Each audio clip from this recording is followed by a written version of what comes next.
Good morning. In the previous two videos, dear students, we have already learned some important dates, facts, and terms of the lesson The Rise of Nationalism in Europe. During the discussion, we came to know that French Revolution played a vital role in the development of, in the growth of nationalism in Europe. As we knew, French Revolution was the first expression of nationalism in Europe. The revolutionaries of France took a number of measures to develop the sense of common identity. In other words, we can say the sentiment of nationality among the people. Sovereignty was transferred from monarchy to the people, elected the legislative body that was called National Assembly.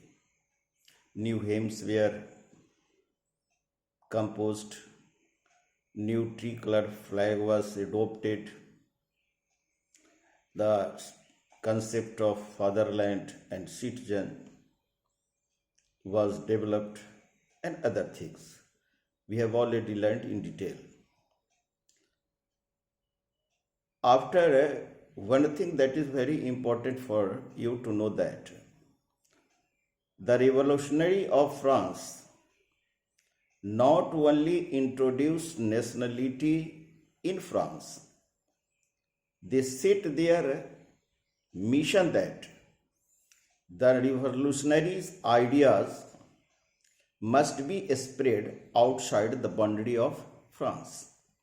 That's why during the rule of Napoleon in Holland, Belgium, Switzerland, some parts of Germany and Italy, which were under the control of France, new measures were also introduced.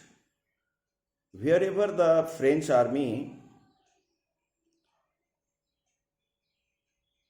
captured the territories that came under the control of France, new measures were introduced, like Napoleonic Code or Civil Code were also introduced there. We have already learned in this regard that Napoleon simplified the administrative divisions. He abolished the privileges based on birth. Individual property was secured to the people. And in this way, these measures certainly played important role in the development of nationality among the other countries, other states of Europe. Today we are to learn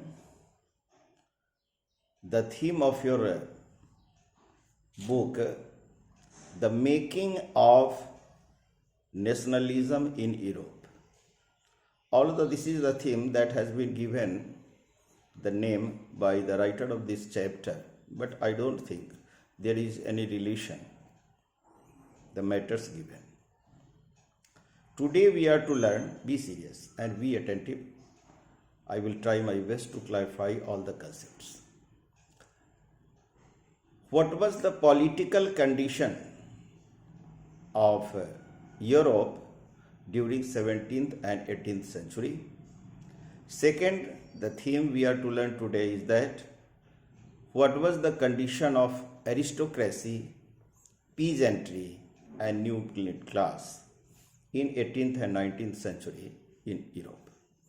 First, we should take the political condition. You must know that during this period, during these centuries, 17, 18, there was complete absence of political unity in Europe. Italy and Germany, although they were vast areas, but they were divided into many territories, and the people had no sense of nationality.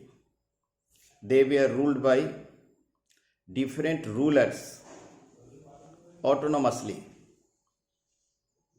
Second, the vast empire was Habsburg Empire. Habsburg Empire. It is also called Austrian Empire.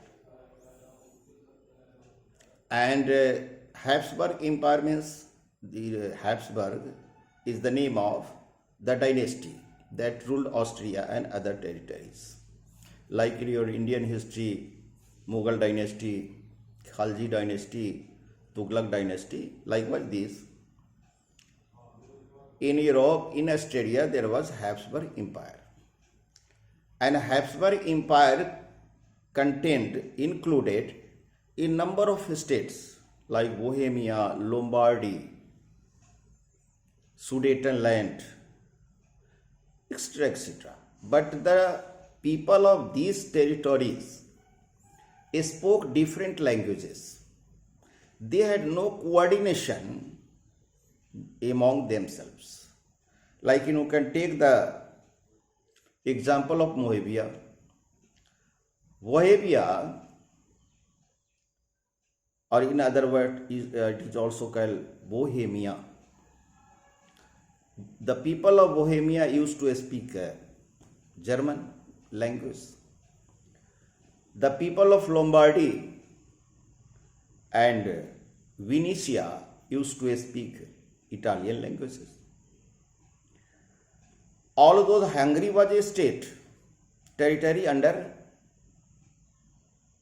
empire, but half of the population of Hungary used to speak Magyar language, and the rest of the people of Hungary used to speak different dialects. Dialects, do you follow?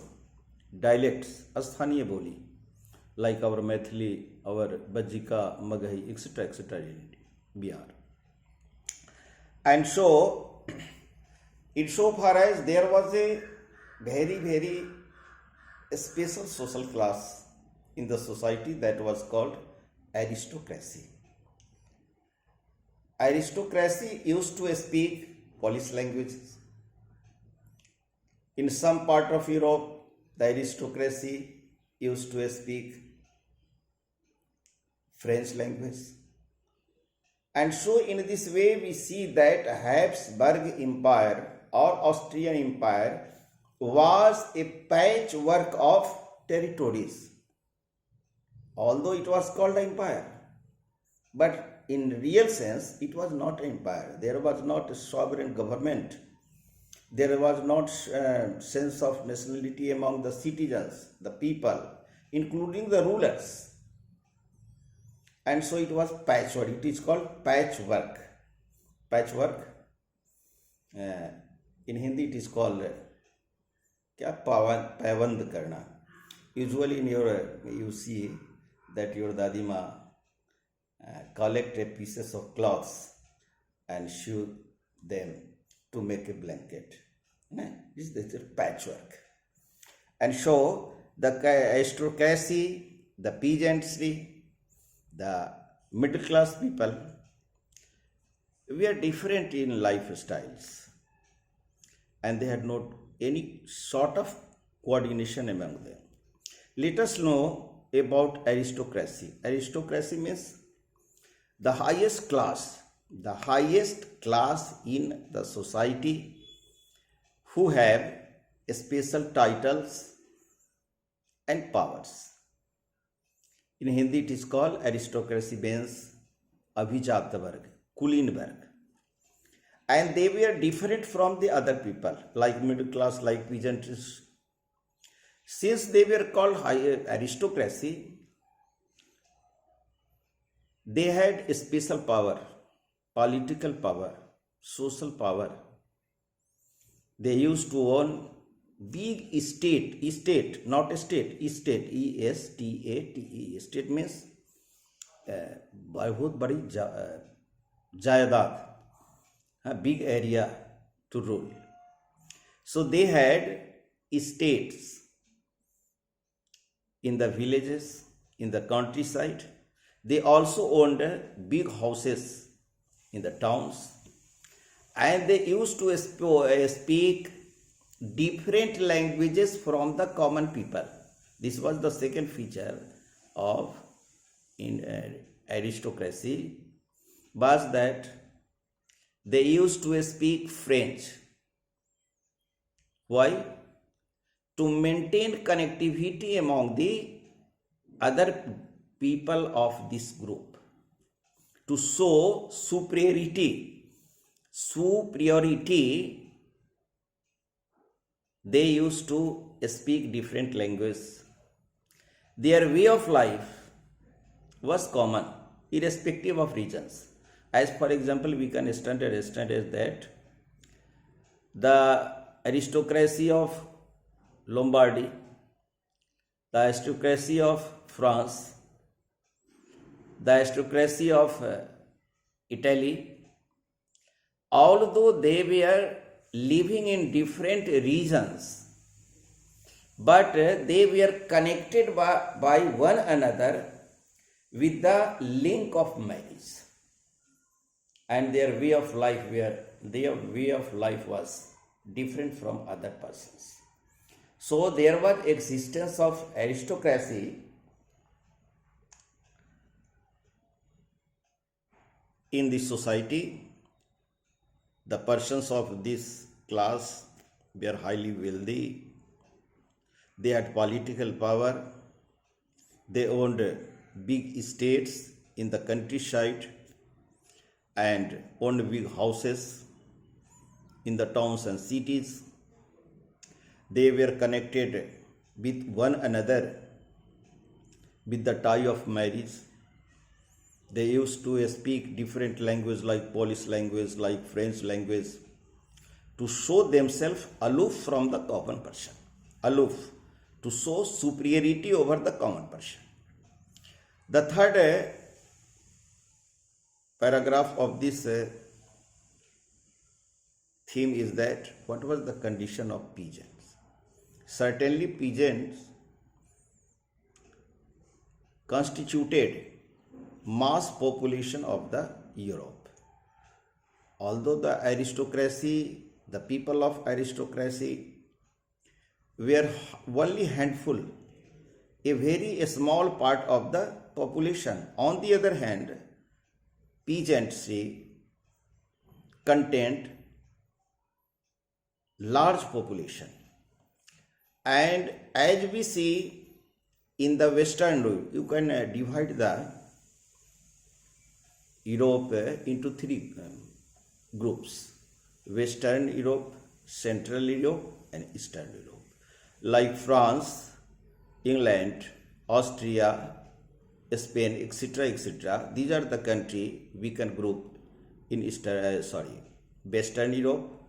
Some of the countries like Italy, etc., Sicily, Venetia, these are the countries that are grouped in Central Europe.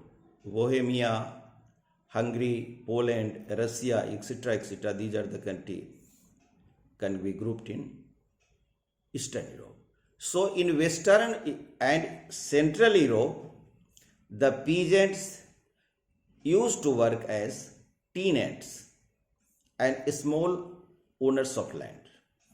In Western, they used to work on the estates of aristocracy or landlords as tenants, bataidar, the persons who work on the others field, on another fields, and they had to do a number of things. In Eastern Europe, the peasants work as serfs. Serf means semi-slavery, ardh dasta, आधी गुलामी. So in the eastern part of Europe, the peasants worked as serfs, and in western and central Europe, the peasants worked as tenants. Now we should come to the another point, that is, what was the condition of middle class? First you should note that middle class included educated persons like lawyers, professors, teachers, philosophers, big businessmen or small businessmen, industrialists. So the persons of this middle class were highly educated, they were liberal, they owned a huge amount of wealth, but in the situation, in the political condition, they were not given any sort of privileges based on birth. So that was why the persons of this class, the middle class persons, were very dissatisfied with the system that was prevailing in European states. And that was why when the French Revolution started, we will further learn in this lesson the revolution of 1830, a revolution of 1848. Further in this lesson, we will see that the people of this middle class started movement and they led the any sort of revolution further. So today we learned the condition of political situation. We learned that there was complete absence of political unity in European countries, in European states. The vast empire was the Habsburg Empire or Austrian Empire, although it was very vast and contained many areas like Sudetenland, Bohemia, etc. But there was not complete sense of nationality or a sense of nation state. We also learned the features of conditions of aristocracy, peasants and middle class. In this way, we learned an amount of things today. I think I have tried my best to give you clear concept. If something is left unclear, when the classroom study resumes, I will clarify all the doubts, all the problems related to this chapter. One thing, lastly, I would like to request all of you.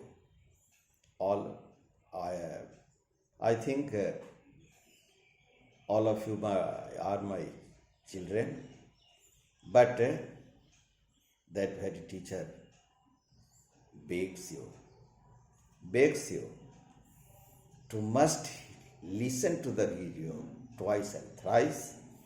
I think you will get all clear concepts and must note down the written materials that are being given to you and show me on my personal number what are you doing at home. God bless you. Thank you. Okay.